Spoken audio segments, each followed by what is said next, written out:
little niece, little nephew. It's funny to see you here on your big uncle's roof, which is based at the moment in the beautiful and ancient city of Angkor, Siem Reap. One of my favorite cities in all of Southeast Asia. So today we're going to take on the topic, and it is a topic that is definitely on a lot of people's minds, especially if they're thinking about moving to the region. And that is Southeast Asia still cheap? Has inflation spared Southeast Asia? So we're going to have a broad conversation about a bunch of different places that we've lived. We have not lived in Brunei, we have not lived in Myanmar, so we're not going to really talk about those places. We've spent time in places like Indonesia and Malaysia, but we really haven't lived in them, so we're primarily going to focus on the places where we've spent the most time. So that'll be like Bangkok, that'll be like Chiang Mai, that'll be Phnom Penh, that'll be Siem Reap, that'll be Saigon, that'll be other destinations in Vietnam, places where we've spent a long, significant period of time. And we've also traveled to other parts of Southeast Asia, so we can also reference, you know, we can tell you a little bit about what it costs to buy food at restaurants in Penang and things like that. And we have connections in all these countries anyway, so we get a sense of what's going on in the region. So today we're going to dive a little bit into that, and we're going to discuss if it's still cheap. And I think, you know, spoiler alert, if you're living in a Western country, yeah, it's probably going to be still very cheap for you. But that doesn't mean that things haven't changed a lot since the pandemic, so we're going to discuss that today. But before we do, I want to remind you that if you get hemmed up with the polio or with the dysentery, yes, if you get hemmed up with the dysentery in a developing country, make sure you have health insurance, because you don't want to get hemmed up in some kind of developing country provincial public hospital and not have some kind of coverage. That's why this video is sponsored by Safety Wing. What's up, guys? I'm in Mysore, India. I'm chilling with this cow here. If this cow were to give me mad cow disease, I would want to have health insurance. And if you're going to live as an expat, you're going to want to have health insurance too. He's either biting me or licking me. He's licking me. Aw, hello. You're so cute. See, if I get sick from touching this cow, I want to have health insurance, right? So Safety Wing is a good health insurance for people like me who travel around the world and live in interesting places. I'm covered. If I get sick in India, at least I got health insurance. Safety Wing is designed for people who move around and who travel, so it's the perfect health insurance for people who live our kind of lifestyle. So cost of utilities is a lot in Cambodia for the region. Like for example, a lot of condos and apartments, you're going to pay about 25 cents a kilowatt. That's a lot higher than Thailand and Vietnam. Cambodia does import a lot of its energy, although I think they're working on changing that. It still does at this point, so it's a little bit expensive. Cheese is like gold, you know, cheese is like solid gold. Like, it's much more expensive. Like, I was getting pizzas in Vung Tau in Vietnam for about $4 to $5 for a pizza. Here, that same thing is like $7 or $8, even $10. Cambodian food, if you just eat Khmer food, like local food all the time, it seems like you can go from anywhere from about $2.50 to $3 a dish and eat pretty healthy food in Siem Reap. That is not the case in Phnom Penh. You will pay $5 or more for a decent, you know, at a like Western standard kind of place. There are some places that are cheaper, but then there'll be other things that come with that, like more flies, or you know, it'll be maybe out in the elements a little bit more. But again, it is possible to scale down and still get like pretty cheap Western food in Phnom Penh, but Siem Reap is much, much cheaper for that than Phnom Penh. Vietnam is cheaper than both of them for food because they produce a lot of their own food. Mekong Delta, Central Highlands, so you know, you can eat really inexpensive, healthy food in Vietnam for not a lot of money. Where Vietnam's felt the inflation a lot is in places like Saigon with the housing. The cost of like service apartments in the city center are like what I used to get a good condo for in like a popular expat area. So like over the pandemic, I had an apartment in Tao Dien. I was on Salo Hanoi, that's Hanoi Highway in the Mastery. And again, okay, fair, pandemic prices, I get it. But even before that, it wasn't like much more expensive. It was like a little bit more expensive, like, you know, but not like now. Now, like if you want to stay in the Mastery, I was paying maybe about $600 a month, and I had it wasn't a fully unobstructed river view, like you could still see the two buildings, but I had like a pretty straight river view, Saigon River, and I was just right there. This is before the train was built and all that, of course, and I was only paying like 600 bucks. And then, you know, I looked recently at Mastery, and some of these units are starting at $1,000 or more, you know, and now with the train, it's gonna just keep going up and up and up. So yeah, Saigon has felt inflation if you're looking at like westernized like condos or apartments that are like geared towards that standard. But of course, if you go into the outskirts or into some of the areas that are now being incorporated into Saigon, like Vung Tau, Baria province, what's going on over there in Bin Yong, there's all going to be part of Saigon and administered by Saigon. So, you know, these areas are not going to be expensive. Like, even if you are in Ho Chi Minh City and you go out by like Cu Chi and places like that, it's very cheap. In Cambodia, for example, what does really make up for the high cost of electricity and some of the negatives is that, in my opinion, I don't think there's too many places in Southeast Asia where you get as beautiful condos and real estate for how little money it actually is. Like, even rentals that are not like at the top tier, but like people looking to rent at the $400 a month budget in places like Phnom Penh, which is an expensive city by anybody's standards, right? But the housing is really not that bad. Like, you can have like a really cool apartment with a couple balconies, maybe even a view, starting at about like $450 up in the center. And then if you go further into like the areas that are being built and developed, like Tulkort, places like that, much less, you know?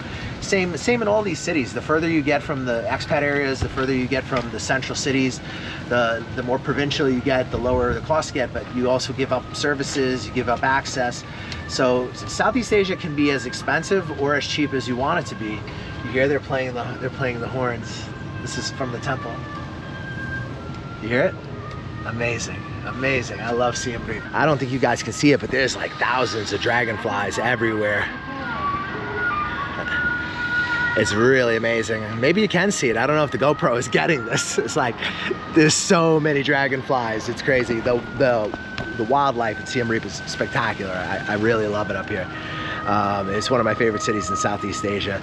But yeah, it has, you know, like anywhere else, it's gotten some inflation as well. Like, you know, cost, like I said, of if you want to eat cheese, you want to eat Western food, there's places that'll do pancakes and eggs and stuff for you for pretty cheap. But in general, it's not like as cheap as it was years ago, where you're coming out and you're eating meals for like $1. You know, those days are pretty much done in Southeast Asia. Like in Thailand, you can still find like kind of okay food for about like $3.50 to $4 a dish, but even that, the oil is not going to be that good.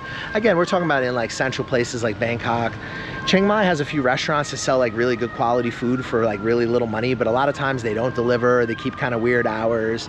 Maybe they're closed early, or, you know, things like that. So, you know, I would say like the one that out of all of the countries that I spend time in that's felt it the worst is Thailand. I mean, you can still get good condos, and especially if you could sign a lease, you could get really good deals on condos. You know, and Thailand is a brand, and it's a brand for a reason. You know, good healthcare, good infrastructure. There's lots of positives to Thailand. It's also a very safe country, but you know, people get kind of fed up with the feeling that they're not wanted. There's always changes in visas. The foreigners are often blamed for everything, and even though they bring in most of the economy. So, you know, it's messy, and you know, right now, you know, there's like some issues going on between Cambodia and Thailand, and that's worrisome for tourists and worrisome for foreigners, you know. But you know, it's just gotten a little bit expensive. I mean, if you go to provincial Thailand, it's not like, definitely it'll be still a really good deal. It's just like places like Bangkok, Chiang Mai, islands, like it's hard because I can come to Cambodia, they'll give me a longer term visa for less money. I have to go through some hoops, like get the work permit and stuff, but it's not anything that's not doable or relatively easy. There's no like getting up at 6 a.m. to go to some Thai embassy in Laos. Like, it's like I said, like Thailand's awesome, but you don't always get the feeling they want you there, I'll tell you. Whereas Cambodia, you do get a feeling that they want you here. It's a nice place, and it's just getting better and better every time I come back. I still think Southeast Asia is a great value, guys. I think it's going to be a good situation for certain people who are doing certain things in their lives, and you know, there's nothing wrong with that. Like, just because it may not be the right place for everyone, you know, maybe it's the right place for you. I have friends come out here, they've met wives, married, had kids, set up businesses, you know, they built their lives in Southeast Asia and they've been successful, and it's a great place to do business. And these are emerging markets, guys. These places are on the rise. They're not going backwards economically. They have social cohesion generally within, you know, because of respect for the culture and traditions, respect for older people. You know, they're pretty like liberal, live and let live in terms of like lifestyles. Like, it doesn't matter if you're gay or straight or whatever, you know, that no one's gonna bother you here or pay any mind to you at all, really. But also people are not pushing like their ideas on the society, and it's you know, the people who are gay are just living like the Khmer people or like the Vietnamese people. They follow the social order, and because of that, it all sort of works out well here. So you do have, at least publicly, a lot of social cohesion. And you as a foreigner coming from a country in the West where everyone's yelling at each other, it's possibly aggressive confrontations, people trying to bother you, ask you for money. Here you might get the odd beggar, but for the most part, society is stable, society is safe because of the culture. Now, anytime there's something crazy happening politically, it will generally be around the capital cities. But in the more smaller provincial cities, just short of a revolution, you're pretty good. Like here in Siem Reap, there's not a whole lot of political activity. There's no casinos here. There's not, you know, it's mostly a World Heritage city. It's a cultural city. It's not good for economy necessarily or for working, and that's what you're going to find in Southeast Asia. The places where you can come and you can make some money, oh, those places are going to have inflation. But the places where it's chill and life is relaxed and inexpensive, they may not have much economy as far as like, you know, you're going to get a job as a teacher and make a ton of money or something, but they have opportunities. Like, you know, you come to places like Siem Reap, like I have a friend opening a jiu-jitsu club out here. There's real estate opportunities out here. There's stuff going on, you know. Same in Vietnam. Vietnam's developing so fast, guys, and there's so many cool little places. But if you have to rely on, like, you know, working and being employed, it's going to restrict you to cities where, you know, housing will be more, Western services will be more, and, you know, in general, cost of living will be more. So the real answer to this question, is Southeast Asia still cheap, is it depends a lot on you. If you're out there every night with the girls, living in the foreigner area or staying in a fashionable neighborhood somewhere in like Bangkok or, you know, a fashionable part of Saigon, you know, you're drinking all the time, you're going out and partying, you know, you might blow through your money pretty quick, especially eating Western food, things like that. But if you know, if you want to live like a middle-class lifestyle, eat Western food once in a while, take some trips, you know, you can still do that and have a job as a teacher, and, you know, you're going to be near to bigger cities or at least less popular destinations, because that's where a lot of the jobs will be. Just generally speaking, you know, places like Da Nang and little beach paradises don't really have a hard time attracting labor, you know, whereas, you know, you go to places that are like these cities that are becoming part of Saigon and being absorbed into the larger economy, there's going to be a lot of opportunity as commerce and factories open and a middle class emerges, you know. So each country has, like, yes, they've gotten more expensive in some respects, and it depends on what you're buying. It depends on what you're eating, depends on how you're living. If you want to live like the Nak Muay Muay Thai fighter, rent the $100 guest house, you know, do your education visa, like in theory, you could stay in Thailand very cheaply. It's just more and more you just get the feeling that the authorities don't want you to do that. They want you to buy into the expensive exclusive package, but then they don't make it a stable thing, and it feels like sketchy to put that much money into something where the rules could change on me anytime. You know, that's the main thing that gives Cambodia so much appeal, guys. Like Vietnam also, it's a bit conflated. You've got the investor route, you've got a couple different ways you can stay in the country, but, you know, aside from being employed, investing, and again, if you want to put up all the money and do it completely above board, then it's quite a bit of money they want. So, you know, and if you do it in the gray area, you just never know. Like right now it's okay, maybe in the future it's not okay, you know, like the Vietnamese, like, they have their ways, but like at the end of the day, the ease of Cambodia is very attractive. That you can be fully above board, fully legal. It's not complicated. You just have to buy the work permit. You have to get the, you know, the business visa, and it's fairly transparent. And you, as a foreigner, you can own a business. There's ways you can buy land through your Cambodian company. If you decide to establish a company, we can help you with local network for doing things like this. So if you think these destinations do sound cheap to you, and they do sound like they offer you opportunities, then reach out to your big uncle and I can help you. I'll help you get situated out here, avoid scams, pitfalls, drama. You'll have my completely unrestricted advice. I'll support you through the entire process of your relocation, retirement, or finding a job. If you're looking for straightforward, no BS, non-politically correct expat consulting that can still take a joke and will tell you the reality, real politic of what's going on in the region, Big Uncle is here to help you. So we were just in Penang, Malaysia, and I found transportation to be very cheap in Penang. getting around using Grab was not a big deal. The food costs there I felt were cheap also. Malaysia is one of those countries where I almost don't even understand how they're able to keep it as inexpensive as they do. Like in terms of the luxury, just even in Kuala Lumpur, like the luxury condos that you can get for the price, the food you can get for the price. Malaysia is still one of the best values in the region, I think, unquestionably. Bangkok has become very expensive in trendy areas, but of course the further you go out, you know, the less, you know, gentrified the city is, the lower the prices of services and things are. And there's some really cool areas that are not really on the expat radar. Look, I think the cloud is here. We could probably put this down for a second. You know, we're trying to stay out of the sun, guys. We're getting cooked alive out here whenever the cloud moves. We're officially Southeast Asian now. We hide from the sun. So yeah, you know, Vietnam, again, it depends where you live. If you're in Saigon, you know, it's gonna have certain areas where it's gonna be expensive.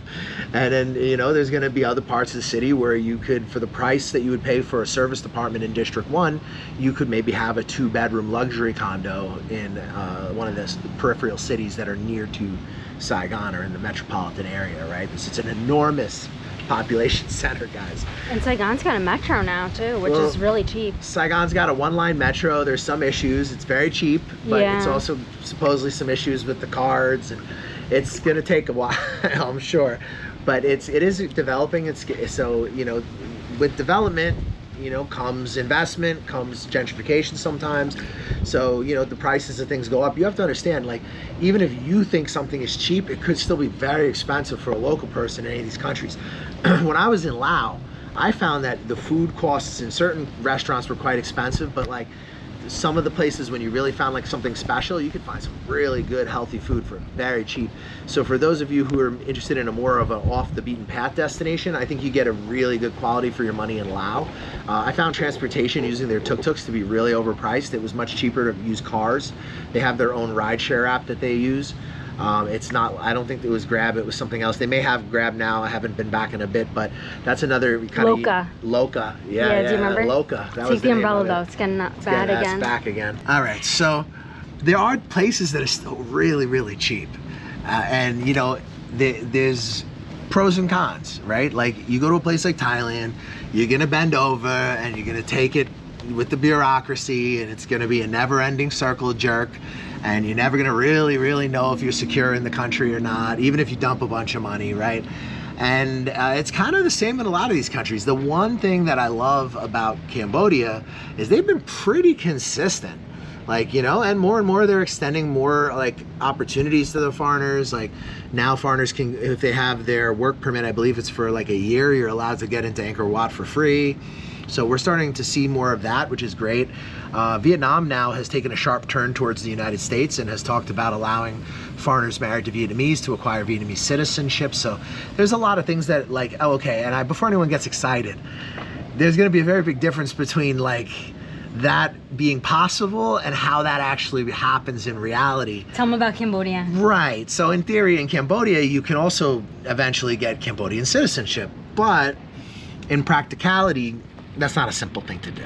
And you know, you have to understand these cultures are largely monocultures. They're, you know, sometimes tribal people, but there'll be a majority of one race, or at least one very strong and cohesive national identity. You know, they have their way of managing their society, and you know, they leave you alone largely though. You know, if like all the years I was in Vietnam, I never really had too many issues. I always kept my work permits, my visas in good standing. I never really had any problems. Every time I've come back to visit, I've never really had any problems.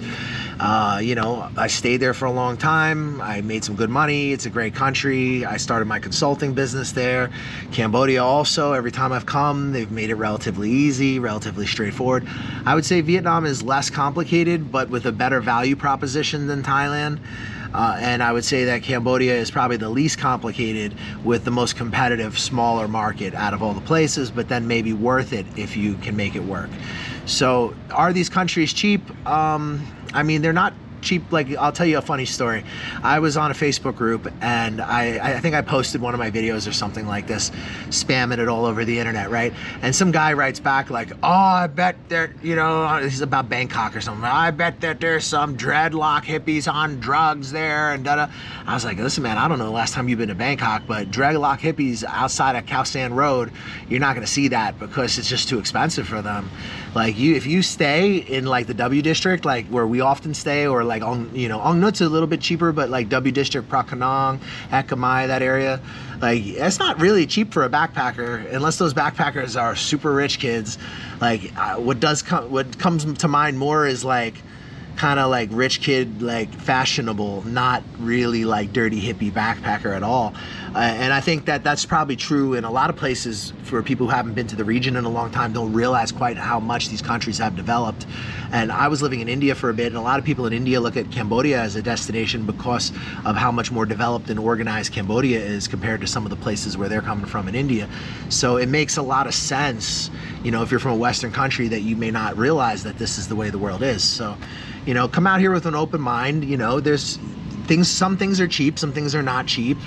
Housing will probably be a lot better than whatever you're doing. Transport is like nowhere near as much as it is in the West, to be honest. And even food, right? And food is nowhere near as much as it is in the West, to be honest.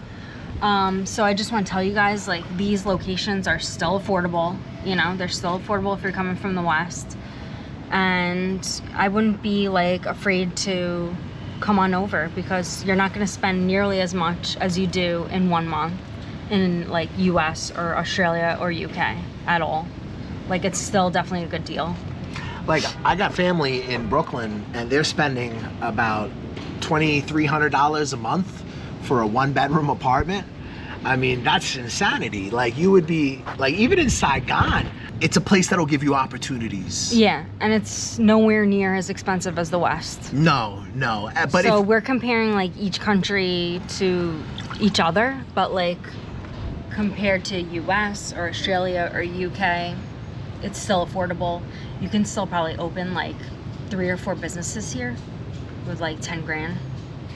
So yeah, and you know what I mean? Like, Mish is not wrong about that. Like, you could literally get, I mean, it depends on the scale of the business. Yeah, obviously. it depends what you're doing, but like like you can't do that in Australia. Like my or boy's America, jiu-jitsu you know? club, like that's costing him like over 20 grand because he has a lot of renovations and things he's gonna do. But like for like a business, like you say, you just want to set up and start selling like burritos or something, like she's right. I mean, a couple $100 would start that. You know, so, and you know, even if you wanted to get fully legal, it would still only be a couple $100 more. And you can't do that in the West. And you can't do that in Vietnam or Thailand for that price either. No. but that is one of the special things about Cambodia, and that's one of the things that, and they've been consistent with this. So I will say, like, pros and cons to each of these countries. They can be as cheap or as expensive as you want them to be. That's really the truth of the matter. So that's what you don't get in the West. In the West, you fall off a cliff after a certain point. You're living under the highway. Exactly. Over here, you can scale up, you can scale down. There's even inexpensive and highly inflated places. If you like are in Saigon and you just get like a service apartment with a view of a brick wall that's tiny down an alleyway, you could still have a place that's like in an elevator building. Maybe it has like a rooftop for like $350 a month. And if you go to outskirts or into the like the more residential, more Vietnamese parts of Saigon, my God, one of my good friends, Uncle Hollywood, he was only paying like $270 a month, something like this. He had a balcony, he had a view. It wasn't a condo, but it was like a serviced apartment, but in a very Vietnamese area, not in the center. And it's the same in Bangkok. If you're not on Sukhumvit, you know, you're not along Silom, you're going out into like these residential areas where there's no BTS, like there's definitely deals and things are cheaper for sure. So like I said, it's as expensive or as cheap as your lifestyle. I'm over here to remind those of you that are working online or making money online or have an online hustle that internet is very inexpensive in these countries. There's fast internet available if you pay a little bit more, not even really much more. It's data plans for like, I'm talking $4 to $5, $6, like a month, guys.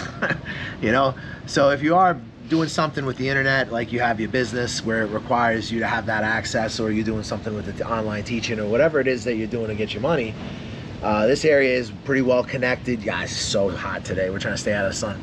But yeah, it's so well connected. So that's not something you guys need to worry about as digital nomads. Normally your apartment comes with internet as well.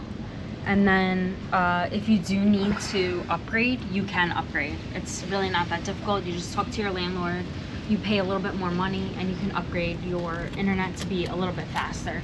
In Thailand, I think it's not really an issue, but maybe in Cambodia, Vietnam, it might be.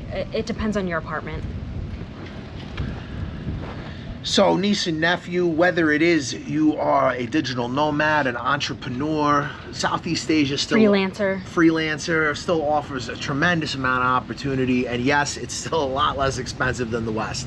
I shudder to think what it must cost to live in my hometown in New York City, not to mention the degeneracy, the chaos, buying a cell phone plan there, cell phone plan, the danger in the communities on the side, in the subways. Just, you know, I have family still all through New York City, and now you've got this communist mayor coming in talking about he's going to tax the white people harder than everybody else, like this degenerate. You know, you don't have any of that out here, guys. Yeah, you're going to pay a foreigner tax. That's always going to be the case in all these countries, but the way I see it is it's the cost of doing business. And for some people, they have no problem. They spend the rest of their lives, they even learn the language, they have children here, they build their lives here, and there is ways to do it.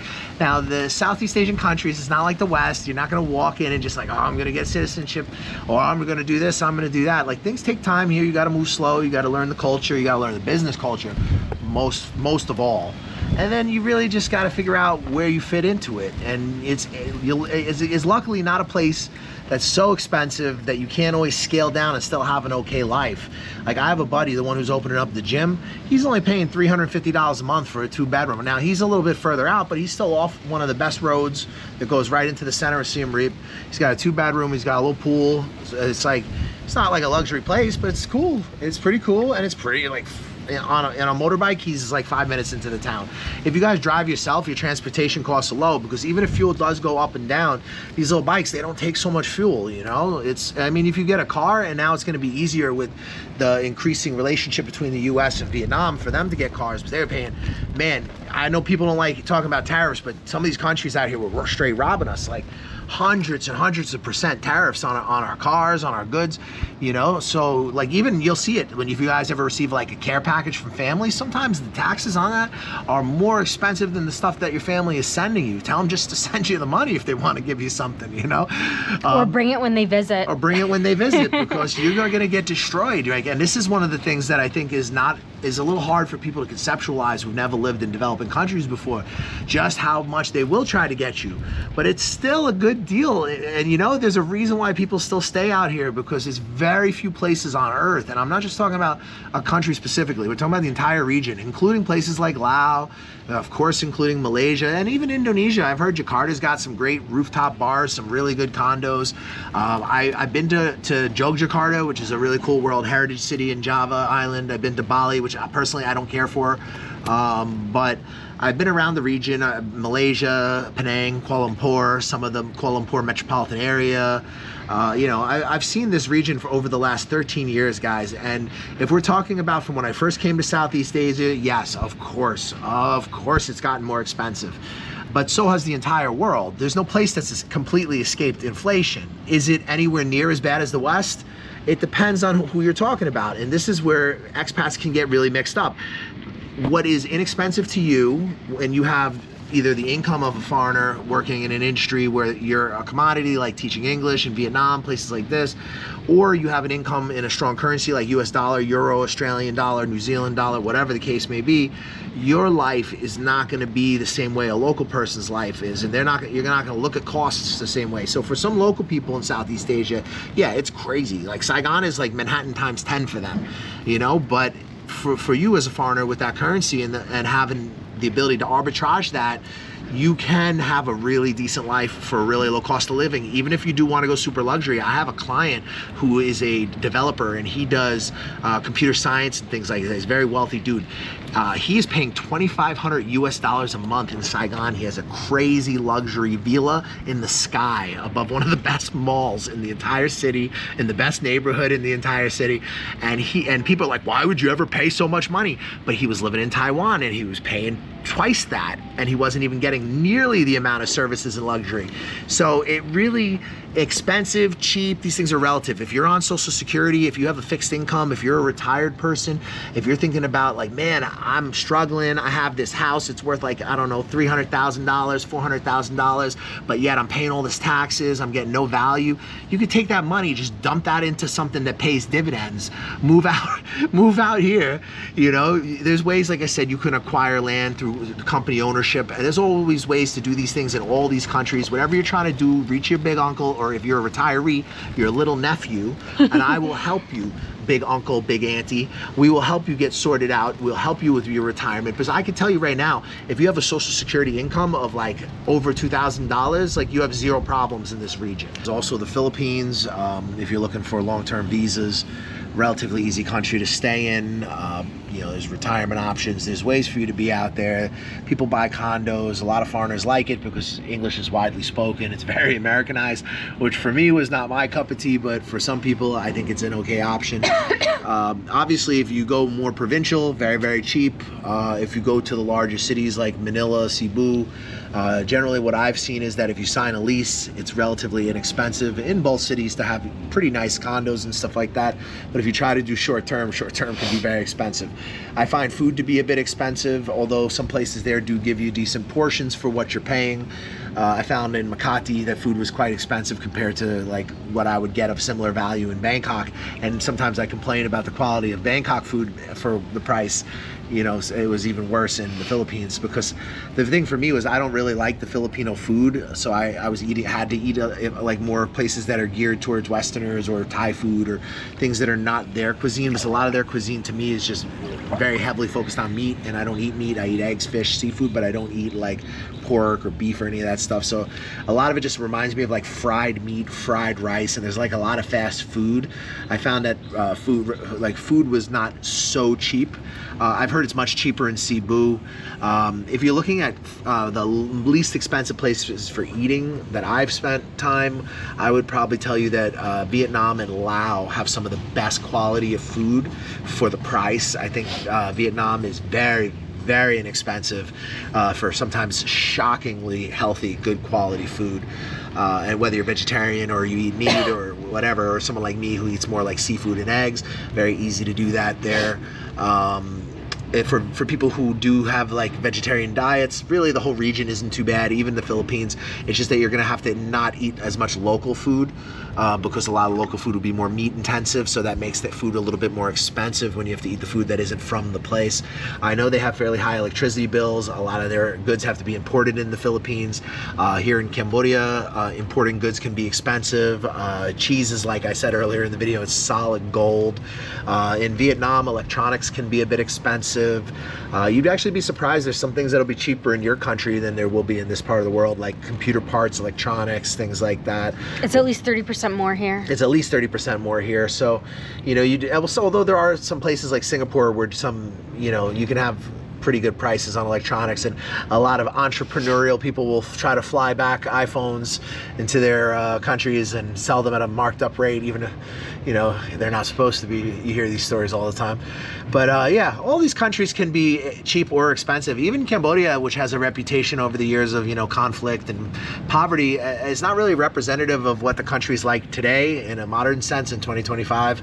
I think, you know, if you're one of those people who's not been outside of the States, you're older, maybe you're from the boomer generation, you might have kind of these ideas like, why would you want to live in a place like Vietnam or Cambodia?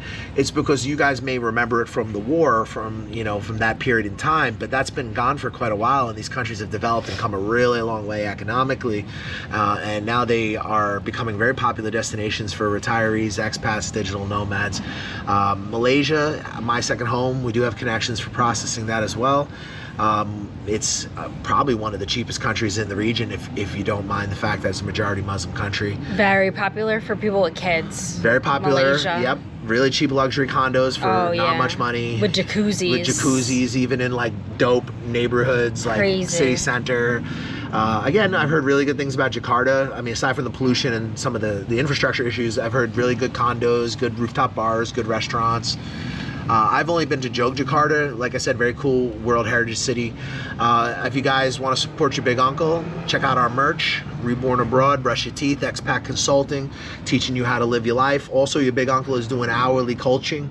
So if you want your big uncle to coach you and to teach you how to live, I do hourly consulting as well. So if you're thinking about doing a project in Asia, finding a job, and anything we do together hourly, I will apply to larger services. So if we talk about, you know, your interest in teaching English or about your retirement, and then you decide to work with me from my network, I'll subtract whatever we did hourly from the total. And yeah, if you want to just support Big Uncle, make sure you get your Big Uncle merch. Cambodia, Thailand both have retirement visas. Vietnam does not have a retirement visa, but there are ways that you can stay in the country. Like there's investment routes that you can go. Over the years of dealing with working with some of these kinds of services in Vietnam, I can warn you a little bit that business culture at times can be a little bit unpredictable and a little bit crazy. So the fact that they don't have a straightforward retirement visa would be a disadvantage, something that maybe will change in the future. Cambodia, very straightforward retirement visa.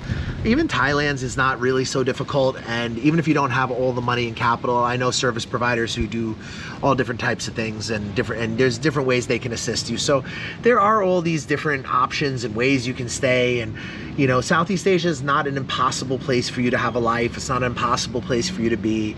There are good condos and good apartments depending on where you're willing to live and what you're willing to spend. And if you're, like I said, if someone on a fixed income, it's still a really, really good deal. Like I know for a fact that if you're getting like say you're getting anywhere from like $1,500 to $2,000 or $2,500 in Social Security, you could probably save $1,000 a month and live in a lot of places in this part of the world and still have like a very comfortable lifestyle. And you probably don't have to drive. You wouldn't even have to honest. drive, and you can eat out almost every meal. You probably don't have to drive, and you probably don't have to pay for like car insurance or bike insurance. No, and you'll have good, and the people here are respectful to the elderly. The only thing I would say that is worth thinking about is that like it's getting better now, because like even the little Siem Reap here has connecting flights now to Bangkok, but Bangkok is really where you want to go if you have any kind of serious medical conditions. Like even Vietnam, they've saved my life a couple times. I would still probably choose Bangkok. You know, I think Bangkok is going to be, in terms of healthcare, really Thailand in general. Chiang Mai also has good university hospitals, but best in the area. Yeah, it's going to be the best in the area. And then if you're really doing okay financially, Singapore would probably be the step above that. And then if, you know, obviously if you're really, really doing well, you could always fly back to your country or go to a place like Australia, right? I mean, but it depends how rich you are, right? Like if you're just like a regular person and, you know, you just need like most basic care and it's not like something really, really expensive and long term, you could probably take care of some things in the country. Here in Cambodia, the healthcare it's not great, but it is getting better from what I hear. We can talk a little bit about the pharmacies. So like, for example, if you're on blood thinner, you can just bring your prescription to the pharmacy and renew it if you already know what you need. You don't need to have a doctor sign off on it in Cambodia, Thailand, Vietnam. In most cases in these countries, and Laos too, I mean, any of them really, actually, I think it's the same in Malaysia. Yeah. You can go and buy most drugs, not all drugs, but you can buy most drugs. Definitely blood thinner, though. Yeah, blood thinners or pain medications that are not like super strong ones. Like you can't buy Oxy over the counter in most of these countries, but you can buy things like Tramadol. It depends what you need, you know? Most things you can find, and you don't need a prescription from a doctor, or you can just bring your prescription from your country. And you know, I'd say you can find most drugs in most of the countries in the entire region, really. Thailand makes the best generics, so another advantage for Thailand for the healthcare. Right. I think nothing comes close to Thailand for healthcare, so that is something seniors want to think about. You can reach out to me. I can help you get set up with long-term retirement options in Thailand, and we can help you figure it all out. You know, what we do, guys, is we just talk to our local partners. So we find out what's going on at the time, what's the easiest way to push you through, and then that's what we that's the plan of action, right? So we don't pretend like we know something, guys. We rely completely on our local partners, our information network that we've built over a decade of living in this region. So is it cheap here? Yeah, it can be cheap, but it's not, you know, it's as cheap as you want to make it or as expensive as you want to make it. Hopefully you guys like this content. Subscribe, share, and like the videos. It really helps us to grow. And yeah, let us know if you'd be interested in retiring in Southeast Asia. Leave it in the comments. And if you're thinking about teaching English and you're not liking what you're doing in your life, we can help you with low responsibility teaching jobs, especially if you're a native speaker. If you're from you know, a background where you're used to having to struggle a lot, you're used to having to work a lot, you'll find that you're working a lot less, things cost a lot less, yet you're still earning a pretty good income. Vietnam is really a special place for that, really a sweet spot in some ways. We also have connections for jobs in China, we have connections for jobs in Central Asia, Iraq. We have connections globally. So once you're in our ASL network, we not only help you find a job in Vietnam, but we also occasionally will get opportunities in places like the Middle East, and of course we keep people in mind that are in our network. We have a China service, it costs a little bit more, but obviously salaries cost more, and if you're already working with us for Vietnam and you want to upgrade to the China, you just let us know. We can set you up and help you get a much higher paying job. Generally speaking, you want to have all your documents these days in China, trust me on that one. And it's certainly not the paradise that it once was for opportunities, but there are still jobs that pay pretty well. We have connections for countries, for Malaysia, my second home. We have connections in Laos. We have connections in the Balkans for people who are looking to retire. We may actually return to the Balkans ourselves. It's something we've been talking about and we kind of keep coming back to. So yeah, if you're stuck in a rut, and again, today is the 4th of July as I'm filming this, so I want to wish everybody a happy 4th of July for those of you that are Americans. America is the first country to never have a king. There's many good things that we have done as a society and as a civilization, even though I don't personally want to live there anymore, and I don't know, because I'm someone who I like the idea of having a strong national identity. I like the idea of having a bit of a culture and something to get behind where it keeps social order. And I also like the value that I get in a lot of these countries. I like that they have their traditions and their customs, and they're not going to change who they are. They're not being eroded by identity politics. You have a tradition of people who are very well aware and very rooted in culture. And I know there's some negative aspects of that, but there's also a lot of things that are really good about it. So again, peaceful, safe countries, not that expensive. Even if you want to go super luxury, still a pretty good deal. Your big uncle would say Southeast Asia is not the worst place you could find yourself. Are you thinking of living, investing, buying property, buying land, working, or spending any significant time in Cambodia? Cambodia is an amazing country that offers a wide range of different opportunities for someone who has an open mind. If you're thinking about coming to Cambodia for the first time, we offer a consulting service for people who are looking to have everything done for them before they arrive. They want their housing contacts, their employment, their consultants, whatever they want to find in the country, they want it set up. That's what we do for you. We make it easy so that you don't have to worry about scams, problems, or other pitfalls that new expats face in this amazing country.